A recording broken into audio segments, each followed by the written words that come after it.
Good morning জানিয়ে কিছু বলো, তাদের সকাল সকাল উঠে গেছো। নটায় জোরে গুড মর্নিং এভরিবডি।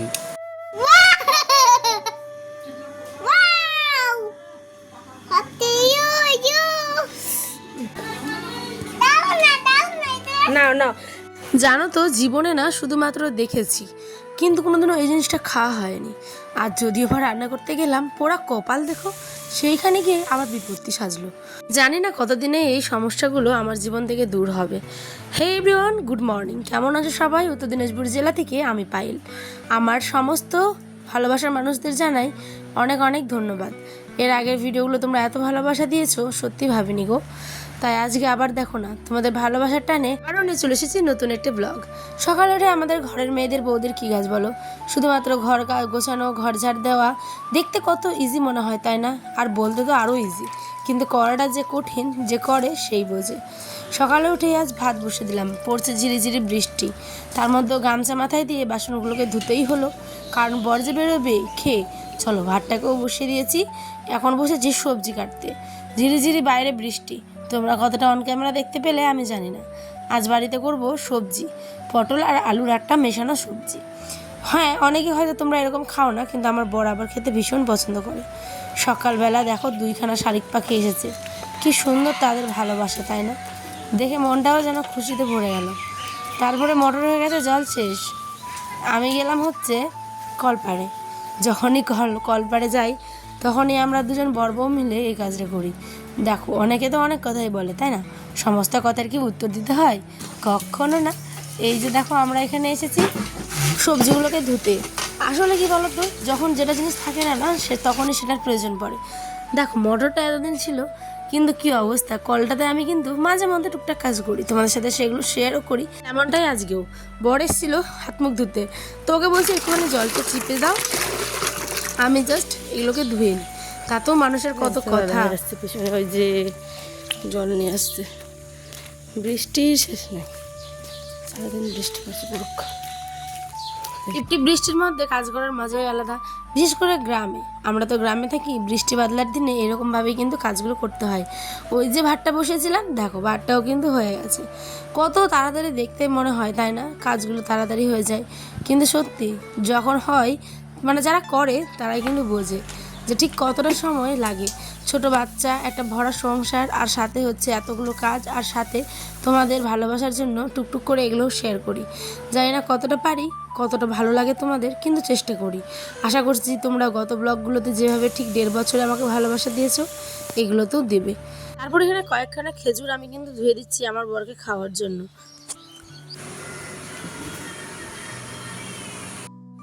খাও।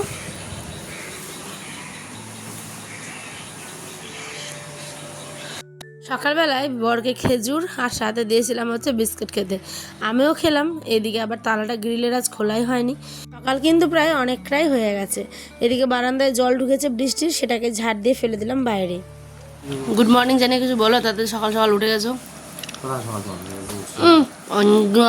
নটায় জোরে গুড মর্নিং এভরিবডি। এখন আমরা শুরু করেছি খিচুড়ি খাওয়া। খিচুড়ি খাচ্ছি, বিস্কুট খাচ্ছি সকালবেলা। দিয়ে জল খেতে হবে, তারপরে খাবো ভাত খাচ্ছি। আমি কোথায় যাবে আগে? যেতে হবে দোকান, তারপর তারপর কাজ আছে বলো। তারপর যেটা হচ্ছে স্কুলে। সারাদিন কাজে ব্যস্ত আছে। আর মুড়ি কি দিয়ে দেবো দুপুরের জন্য? মুড়ি না, তো তুমি অনেক ঘুমনো মুড়ি খাবে? ওরে বাবা, ওই এরকমই বলে, যখনই অন ক্যামেরা হয় তখন একটু মজা করে তোমাদের সাথে। এখানে ভাতটা নাকি ওই এখন খাবে না, দেখো খেজুর আর বিস্কুট যেহেতু খেয়েছে, তাই বলছে আমাকে ভাতটা টিফিনে দিয়ে দাও, আমি গিয়ে দোকানে বা স্কুলে খেয়ে নেব। ঠিক তেমনটাই দেখো দিয়ে দিচ্ছি আমি কিন্তু এখানটায় ভাত তাকে টিফিনে, কারণ খাওয়া দাওয়া করেই কিন্তু বর এখন চলে যাবে হচ্ছে স্কুল, যেমনটা তোমাদের বললো। জামাটা দেখি, দেখো ভালো আছে জামাটা, চিরনি করলে তাহলে ধুয়ে ধোয়াই আছে, খালি করে না। আসলে জামাটা পরে ওকে এতটা ভালো লাগছিল যে কি বলবো, সেটাই তাকে বলছিলাম যে খুব সুন্দর লাগছে। আয়ন কিন্তু এখনও ঘুমিয়ে টিপটিপ বৃষ্টির মধ্যে দেখো স্কুটিটা বের করতে না করতে কিন্তু ভিজে গেছে। এই স্কুটিটা আমাদের নতুন, তোমরা তো অনেকে জানোই, আর যারা জানো না তাদেরকে জানিয়ে দিয়ে এই স্কুটিটা হচ্ছে একটা ইলেকট্রনিক স্কুটি, যেটা আমাদের খুব পছন্দের এবং ভালোবাসার। এইখানে আমি বারান্দাটাকে আবারও ছাড় দিয়ে দিলাম, যেহেতু ও গাড়িটা বের করলো, অনেক মাটিগুলো থাকে যেটা কাদা হয়ে যায়। খাওয়া দাওয়ার পরে আমি তো খেয়ে নিয়েছি, এখন আবার আয়নকে দেখো খাইয়ে দিচ্ছি। ছেলে আমার বলছে মাম্মা আমি কিন্তু এখন ডিম খাবো। আমি বলছি ওকে চলো। আর এইখানে কিছু আমার কাকি শাশুড়ি দিয়েছিল হচ্ছে লুচি আর বুঁদি, যেটা ওর বিয়ের যে ভিডিওগুলো তোমরা যারা দেখোনি অবশ্যই দেখে নিও বিয়ের ভিডিওগুলো। তো ওর বৌমা আবার এনেছিল হচ্ছে বাবার বাড়ি থেকে সাজন, যেটা আমাদের গ্রামের দিকে কিন্তু অনেকে দেয়। এই সাজনটা আনে সেটাই কিন্তু বাড়ি বাড়ি দিয়ে আসতে হয়, এটাই নিয়ম। তাই আমাদেরকেও দিয়েছে, সেটা একটুখানি খেলাম। হবে দুটো নিয়ে এসছে, তবে যেটা বেশি পাকা এই যে এটা এখন রান্না হবে। রান্না বলছি দেখো ভুলভাল কি যেন কাটা হবে, ঠিক আছে।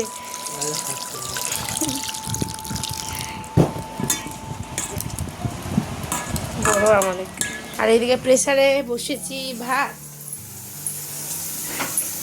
ডিম সেদ্ধ, আলু সেদ্ধ, ভাত আর ঘি দিয়ে গরম গরম খাওয়া হবে, ঠিক আছে। এগুলোকে আমি কাটি, আমটা এখন খাওয়া হবে। তো চলো। এদিকে বর কিন্তু চলে এসেছে, দুপুরবেলা এসেছিলো আর কি, ঠিক আছে। তো ওই যে সকালে টিফিনে ভাত দিয়েছিলাম সেটাই কিন্তু খেয়েছে, আর তারপরে মাঝখানে দুপুরে এসে আবার খিদে পেয়েছে।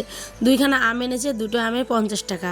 তো এখানটায় আমি আবার মানে সন্ধ্যাবেলা এটা ইন্ডাকশানে বসিয়ে দিয়েছি। দেখো চা, এটা না মাইনাস হয়, মাইনাসে দেখো 100 নিয়ে এসেছি, কিন্তু প্লাস করতে গেলে না আবার অফ করে অন করতে হয়। তো যাই হোক, একটুখানি মা ছেলেতে মিলে এখন চা খাবো। আমার ছেলের আবার বেজায় কথা, তখনই ওর চা খেতে ইচ্ছা হয়, বলে মাম্মা চা করো চা।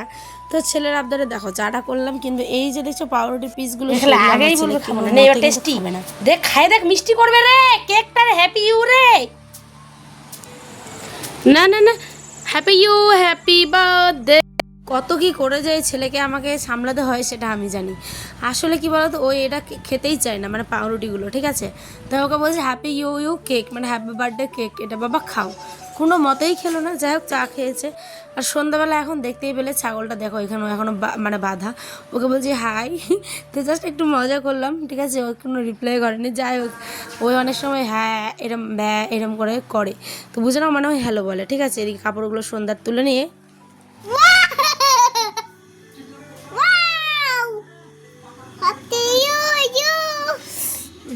ছাড়া ছাড়া পুড়ে নেবে।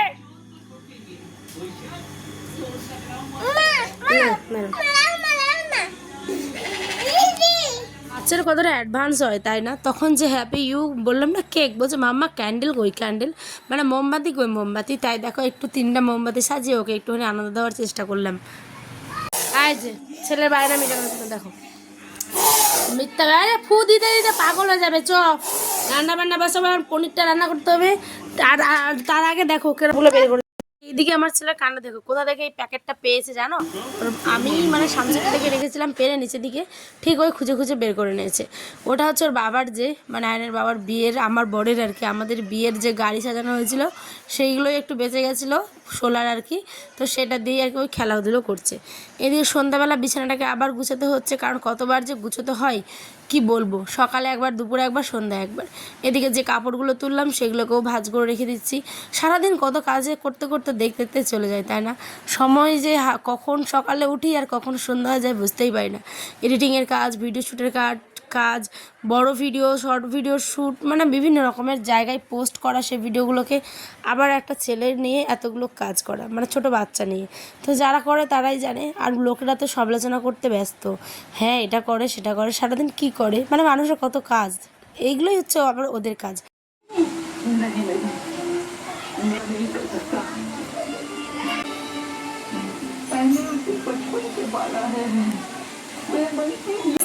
তারপরে দেখো ছেলেকে আবার স্নান করে দিলাম, সকাল আর সন্ধ্যা 2 বেলায়, বা রাত্রে যখনই হোক, রাত 9টা অবধি আমার ছেলে স্নান করে। কারণ ওর বাবা যখন আসে তখন একবার করে, সকালে করে, কোনোদিন মানে বেশি গরম থাকলে দুপুরবেলাও করিয়ে দিই।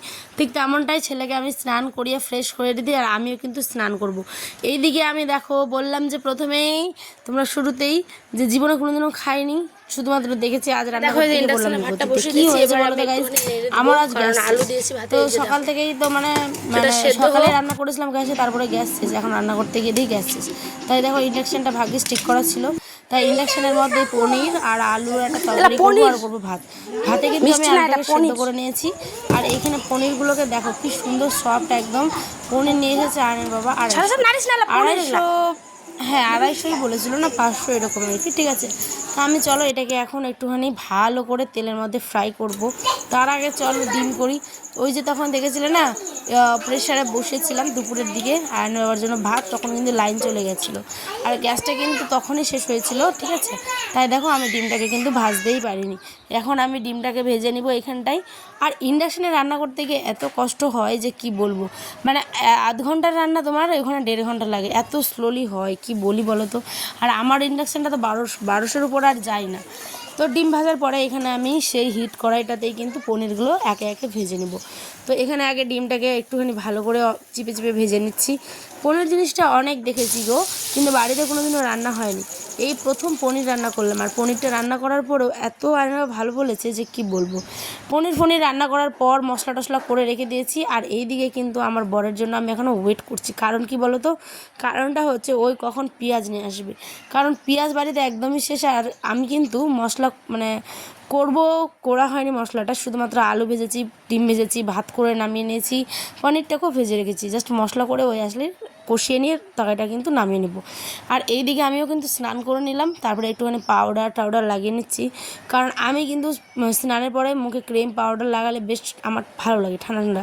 আর এদিকে আমার নাড়িটা কিন্তু বেহাল অবস্থায় গেছে, কিন্তু কি করব, প্রচুর গরম গাইজ, তাই ওটাকেই পরে আছি। তো চলো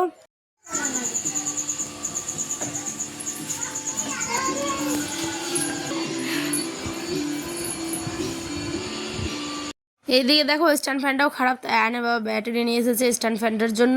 আর ওই যে পেঁয়াজের জন্য বেড়েছিলাম, দেখো পেঁয়াজ টিয়াজ দিয়ে ভালো করে কিন্তু এবার মশলাটা করব।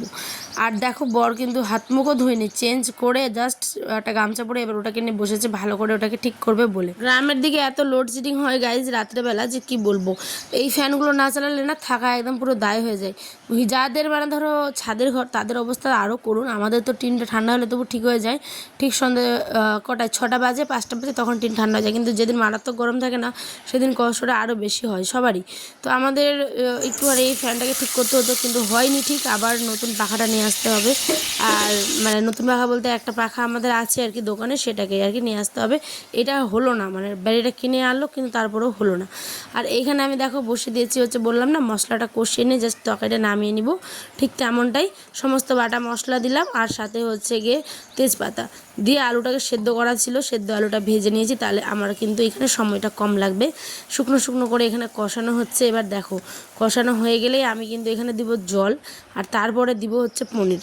জলটা দিয়ে একটু ফুটে গেলে তারপরে কিন্তু পনিরটাকেও এবার দিয়ে দিলাম। তারপরে এদিকে কিন্তু বাচ্চাকে খেতে দিয়েছি, মানে আমি খাইয়ে দিব। আর এখানে আয়না বাবাও খাচ্ছে। তো সবাইকে বাই, 9:45 বাজে এখন। ব্লগ কেমন হলো অবশ্যই জানিয়ে, ভালো লাগলে চ্যানেলটা সাবস্ক্রাইব করে টাটা।